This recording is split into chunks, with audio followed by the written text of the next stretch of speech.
Welcome back to ISIMS education. So basically आज का जो हमारा टॉपिक है वो है आपका डीएनए, क्रोमोसोम एंड क्रोमेटिन के बीच का डिफरेंस। बहुत सारे लोगों के मन में डाउट होता है कि ये तीनों में क्या डिफरेंस होता है और ये तीनों कैसे अलग अलग होते हैं। तो आज हम इसी को बहुत कंसाइज वे में, डीपली तो नहीं पर एक बहुत कंसाइज वे में इसको अच्छे से हम समझेंगे। तो चलिए बिना किसी देरी के अपने लेक्चर को शुरू करते हैं। चलिए, तो जैसे कि आपको दिख रहा है यहाँ पे डीएनए, क्रोमैटिन और क्रोमोसोम लिखा हुआ है। तो पहले हम डीएनए से स्टार्ट करते हैं। तो आ जाइए। तो डीएनए में जो सबसे पहले हमें समझना पड़ेगा वो है इसकी आपकी फुल फॉर्म। तो ये लीजिए, एक बार फुल फॉर्म लिख लेते हैं इसकी, डीऑक्सीराइबो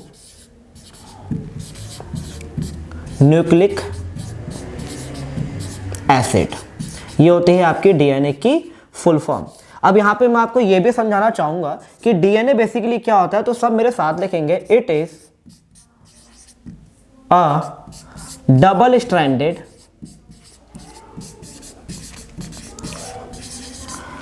स्ट्रैंडेड, ठीक है, थ्रेड लाइक स्ट्रक्चर। ये एक दो धागों से मिलके बना हुआ डबल स्ट्रैंडेड थ्रेड माने धागा होता है, उससे मिलके बना हुआ एक स्ट्रक्चर है। यानी कि ये दो धागों से मिलके बना होता है आपका। दो धागे ऐसे कर्लिंग वे में अरेंज होते हैं। मैं आपको एक बार बना के दिखा देता हूँ कि ये कैसा होता है आपका। ये देखिए, ऐसे होता है आपका डीएनए का कुछ स्ट्रक्चर, जो कि आपके दो धागों से मिलके बना होता है। वहीं पे ये बीच में ऐसी लाइनिंग होती है, ठीक है। जहाँ पे मैं आपको ये भी बताना चाहूँगा, जो ये फर्स्ट है इसको बोलते हैं आपके में फर्स्ट थ्रेड, यानी कि पहला धागा। तो वहीं पे जो आपका ये है, ये होता है आपका सेकेंड थ्रेड, ठीक है, दूसरा धागा। और इस पूरे को हमारे में प्रॉपर क्या बोलते हैं आपके इसमें, डीएनए बोलते हैं, ठीक है। तो ये है आपका एक प्रॉपर डीएनए के बारे में थोड़ा बहुत एक बेसिक बात। अब यहाँ पे मैं आपको ये समझाना चाहूँगा, आपसे कोई बोले कि डीएनए किसका मिलके बना है, यानी कि डीएनए का जो मैं ये ऐसे कह सकता हूँ कि डीएनए का जो कंपोनेंट है वो किससे मिलके बना है। तो वहाँ पे आप ये कह सकते हो कि डीएनए का कंपोनेंट है आपका न्यूक्लिक एसिड। ये एक तरीके का न्यूक्लिक एसिड है, यानी कि एक मॉलिक्यूल है, ठीक है। न्यूक्लिक एसिड यानी कि न्यूक्लिक मॉलिक्यूल कहलाता है ये, इसका ये मिलके बना होता है। अब यहाँ पे एक और चीज़ जो मैं आपको ज्ञान में देना चाहूँगा, तो पहले आप इसको नोट डाउन कर लीजिए, ठीक है। इसके बाद फिर हम नेक्स्ट स्लाइड पर चलते हैं। पहले फिर हम इस पर बारी बारी से आएंगे। तो एक बार आप इसको नोट डाउन कर लीजिए। अब आपको मैं जरा यहाँ पे एक चीज़ बताता हूँ कि अगर मैं बाई चांस डीएनए को बनाता हूँ, तो डीएनए आपका दिखता है कुछ कुछ ऐसा, जहाँ पर ये इसकी लाइनिंग होती है,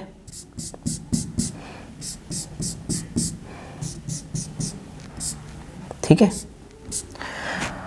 जहाँ पे आपको ये समझना बहुत ज़रूरी है कि मान लेता हूँ अगर मैंने यहाँ से एक इसका ये फ्रेगमेंट टुकड़ा उठा लिया और यहाँ से इसका ये वाला टुकड़ा मैंने उठा लिया, और उसको उठाकर अगर मैं यहाँ पर इसको बाहर लेकर आया हूँ, यहाँ पे इसको मैं ये बाहर लेके आया हूँ, तो इस पार्ट में इस वाले पार्ट्स के फ्रेगमेंट को यहाँ लेके आता हूँ, तो इसमें होता है आपका एक यूनिक और स्पेसिफिक, यानी कि कुछ खास इंफॉर्मेशन जो कि इसमें स्टोर होती है, ठीक है। और सही बोलूं तो उसी को हमारे में जीन बोलते हैं। यानी कि बहुत लोगों के मन में ये डाउट था कि डीएनए और जीन में क्या फ़र्क होता है। तो आपको बता देता हूँ, डीएनए बेसिकली एक double stranded thread like structure होता है, दो धागों से मिलकर बना हुआ एक स्ट्रक्चर, जो कि एक न्यूक्लिक एसिड से मिलकर बना है। और वहीं पे जीन उसी में पाया जाने वाला उसके एक फ्रेगमेंट, उसके एक हिस्से का एक टुकड़ा है, जो कि जिसका क्या काम है, जिसका काम है बेसिकली कोई भी इंफॉर्मेशन को स्टोर करना, जो कि यूनिक हो और स्पेसिफिक हो। एक एग्जाम्पल से समझाता हूँ आपको। जैसे आपका आई का कलर, आंखों का रंग, जो हमें अपने मॉम डैड से या फिर किसी से भी प्राप्त होता है आपको, ठीक है। और आपका हेयर का कलर हो गया, ठीक है, आपके हेयर का कलर हो गया, ठीक है बेटा। और आपके नोज़ का स्ट्रक्चर हो गया। ये मैंने कुछ एग्जांपल दिए, बाकी इसके अलावा और भी होते हैं। और यही वो चीज़ जो हमें हमारे मॉम डैड से मिलता है। यानी कि ये कहना गलत नहीं होगा बेटा कि हमारे में जीन को एक वर्ड बोलते हैं, और वो ये है, इट इज स्ट्रक्चरल, ठीक है। सॉरी स्ट्रक्चरल नहीं, आपके इसमें इसको ये बोलेंगे, इट इज फंक्शनल यूनिट, ठीक है। It is functional unit of DNA, यानी कि डीएनए की फंक्शनल यूनिट को हमारे उसमें जीन कहा जाता है। डीएनए का जो फंक्शनल यूनिट होता है वो आपका जीन होता है। तो इससे हमको एक क्लैरिफाई मिल गया कि हाँ भाई इसको बोलते हैं हमारे में जीन। ठीक है, तो एक बार आप इसको नोट डाउन कर लो, फिर हम नेक्स्ट पे चलते हैं। ठीक है, जीन उसका एक हिस्सा होता है। ऐसे यहाँ पे भी मैं जीन उठा सकता हूँ, ये भी एक जीन होगा, ये भी एक जीन होगा। ऐसे नहीं कोई बड़ा टुकड़ा ही है, छोटा टुकड़ा भी हो सकता है, ये भी एक जीन है। पर यहाँ ध्यान देना डीएनए के पार्ट को ही बोलते हैं आपके उसमें। ठीक है बेटा, चलो इसको नोट डाउन कर लीजिए। अब हम नेक्स्ट पे चलते हैं आपके क्रोमैटिन पे। तो क्रोमैटिन को समझाने से पहले एक चीज़ मैं आपको समझा देता हूँ, एक बार आप इसको नोट डाउन कर लो। ठीक है, चलिए इससे पहले मैं क्रोमैटिन पर जाऊं, एक और चीज़ आपके लिए समझना बहुत जरूरी है बेटा, वो ये है ये कि जो सेल होता है, ठीक है, सेल का जो आपका ये न्यूक्लियस होता है ना बेटा, वो होता है करीब 10⁻⁻6 मीटर। 10⁻⁻6 मीटर होता है ये आपका। तो ये तो बहुत छोटा हो गया, यानी कि मतलब एकदम बहुत ही ज़्यादा। ठीक है, तो ऐसी चीज़ तो हमको कभी दिखेगी भी नहीं। ठीक है, ऐसी चीज़ें तो हमें कभी दिखेगी भी नहीं, बहुत ही ज़्यादा होता है वो। ठीक है,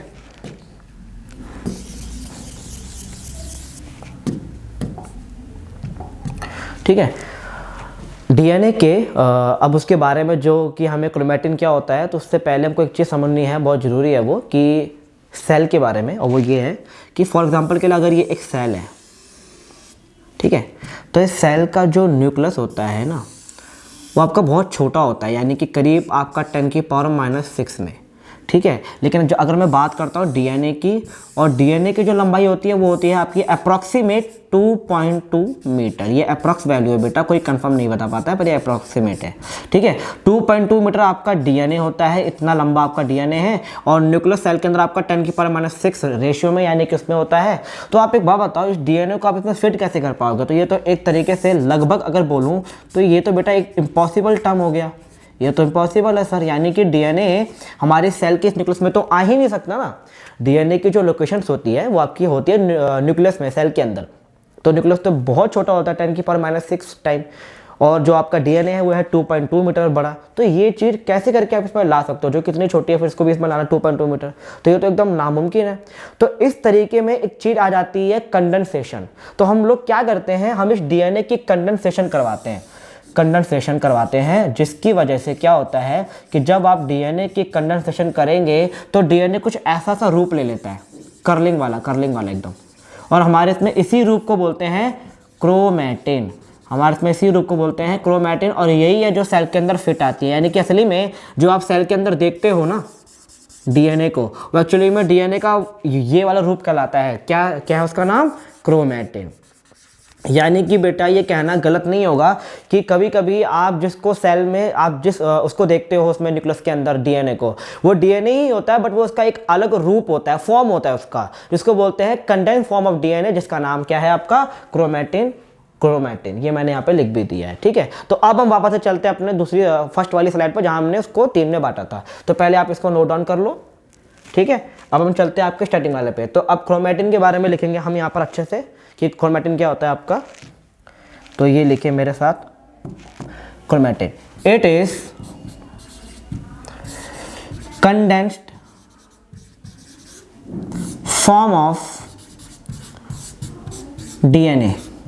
ये डीएनए की कंडेंस फॉर्म कहलाती है बेटा। दिखा देता हूँ मैं एक बार आपको बना के, क्योंकि देखो डायग्राम से ना हमारी चीज़ें बहुत क्लैरिटी वाइज कॉन्सेप्ट हमारे स्ट्रांग होते हैं।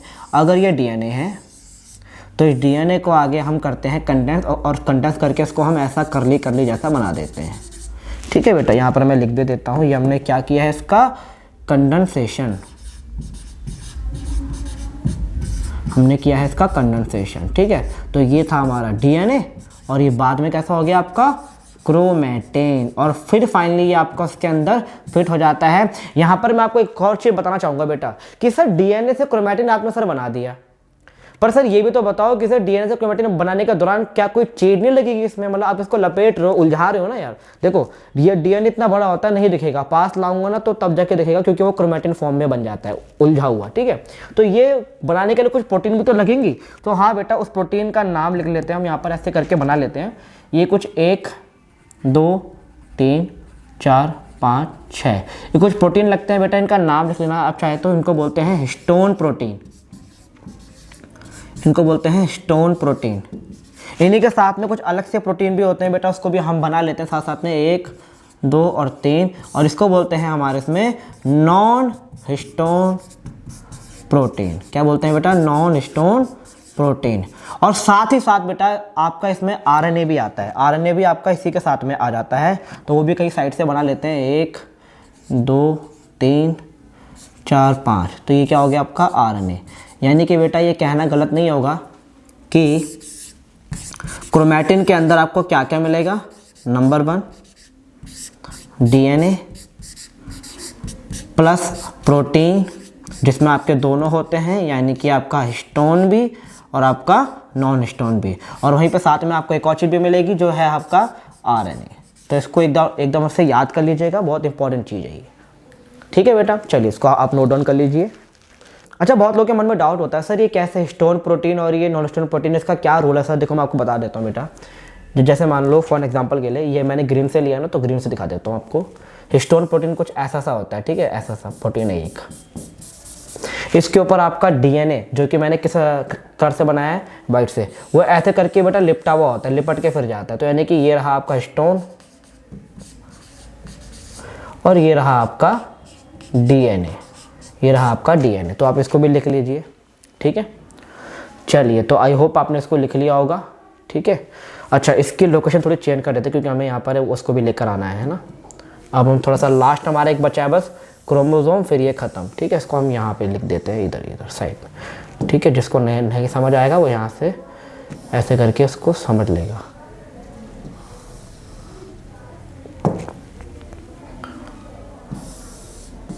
चलिए बेटा, अब हम लास्ट में चलते हैं आपका क्रोमोसोम। चलिए, तो क्रोमोसोम क्या होता है? अब देखो बेटा, अच्छी खासी ज़िंदगी चल रही थी, डीएनए था, उसमें फिट नहीं आ रहा था, तो उसको हमने क्रोमैटिन बना के उस न्यूक्लियस में हमने उसको फिट करा दिया with the help of protein and with the help of also RNA. तो वो एक क्रोमैटिन स्ट्रक्चर बन गया, यानी कि एक कंडेंस फॉर्म बन गया डीएनए का। अब यहाँ पे एक बात आती है सर, जब अच्छा खासा सब कुछ चल रहा था तो ये क्रोमोसोम क्यों आया सर? क्रोमोसोम का बनने का रीज़न क्या है सर? तो सुना बेटा, क्रोमोसोम का बनने का रीज़न सिर्फ यही है कि सेल की जब हम डिवीज़न करेंगे ना आगे फर्दर, उसको कभी जनरेशन में उसको एक सेल से 2 सेल में बांटेंगे उसको कभी आगे जाकर फ्यूचर में, इन फ्यूचर, तो तब वहाँ पे क्रोमोसोम बनना बहुत ज़रूरी है। यानी कि उसको 2 में बांटते समय क्रोमोसोम स्ट्रक्चर बनना ही ज़रूरी है, नहीं तो पेयरिंग अच्छे से नहीं हो पाएगी। एक एग्जाम्पल देता हूँ आपको। मान लो कि एक ये धागा है आपका, ठीक है, और एक साथ में ये भी है। ये 2 धागे आपके, इनको मैंने एक वर्ड बोल दिया, वही जो आपने पढ़ा हुआ है क्रोमैटिन। वहीं पे आपका क्रोमोसोम कुछ ऐसा सा होता है,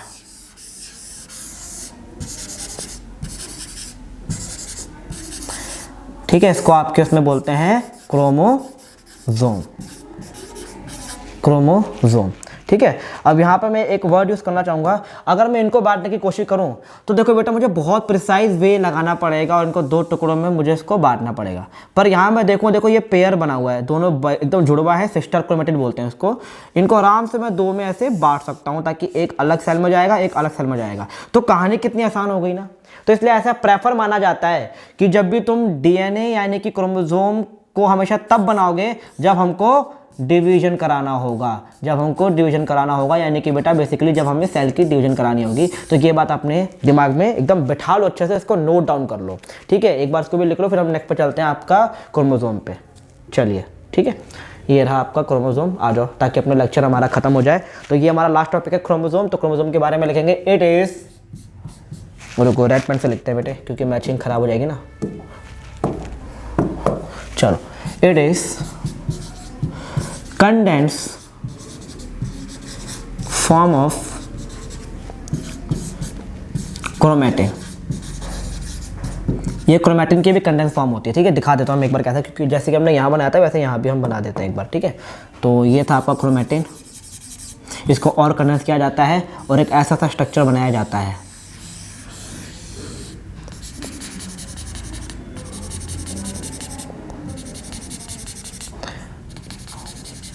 ठीक है, और हमारे इसमें इसी को बोलते हैं क्रोमोसोम। और ये रहा आपका क्रोमैटिन। अच्छा, यहाँ पे मैं एक और बात मैं आपको बताना चाहूँगा, अगर ये क्रोमोसोम है बेटा जो कि सिर्फ सेल डिवीजन का दौरान बनेगा, तो वहाँ पे आपको ये भी बता देता हूँ कि ये थोड़ा होता कैसा है। देखिए, इसको यहाँ पे नीचे लेकर आता हूँ मैं। ये ऐसा सा स्ट्रक्चर होता है, ठीक है। बाकी इसमें ये होता है, बीच में यहाँ पर एक और चीज़ आती है आपकी, ठीक है। आपके इसमें इसको बोलते हैं सेंट्रोमेयर, इसको सेंट्रोमेयर बोलते हैं, ठीक है। और इस सेंट्रोमेयर से ही आपके वो दो स्पिंडल शेप जैसे कुछ ये स्पिंडल फाइबर आपके निकलते हुए जाते हैं। तो वो बात का टॉपिक है, उसको मैं कभी आराम से समझाऊंगा, बट अभी के लिए आपको इतना ध्यान देना पड़ेगा। ये आपका क्रोमोसोम होता है, ठीक है। ये इसके दो जो ये आपको स्ट्रक्चर दिख रहे हैं, ये एक, ये दो, ये ऐसे ऐसे करके, इन्हीं को हमारे इसमें क्रोमैटिड बोलते हैं। क्रोमैटिड, ठीक है बेटा, क्रोमैटिड बोलते हैं। ये आपका सेंट्रोमेयर कहलाता है, यानी कि इसके ऊपर टिके हुए हैं, जिनको बांध के रखता है बस, ठीक है। तो ये रहा आपका क्रोमोसोम का स्ट्रक्चर। फाइनली आज हमने इनको समझ लिया है। तो देखा आपने, आज के टॉपिक में हमने अच्छे से डीएनए को, उसके अंदर के जीन को, उसके फंक्शन को, और फिर हमने क्रोमैटिन को वो क्यों बनता है, और लास्ट में हमने क्रोमोसोम को अच्छे से समझा। तो ये था हमारा आज का पूरा एक अच्छा सा बनाया हुआ टॉपिक। तो आई होप आपको ये टॉपिक बढ़िया से समझ आया होगा। नहीं समझ आया तो आप इसको एक दो बार और देखिए, आपको थोड़ा बहुत क्लैरिफिकेशन आएगा, ठीक है। इसके बाद अगर आपको कोई भी डाउट हो, कोई क्वेश्चन हो, या फिर इसके अलावा कोई आपकी वीडियो से रिलेटेड कोई भी क्वेरी हो कि सर हमें इसके ऊपर भी एक और वीडियो चाहिए, तो आप उसको नीचे कमेंट सेक्शन में मेंशन कर सकते हैं। हम उसके ऊपर फर्दर वीडियो बनाएंगे आपके लिए, ठीक है बेटा। तो चलिए फिर आज के लिए इतना काफ़ी है, तब तक के लिए थैंक यू।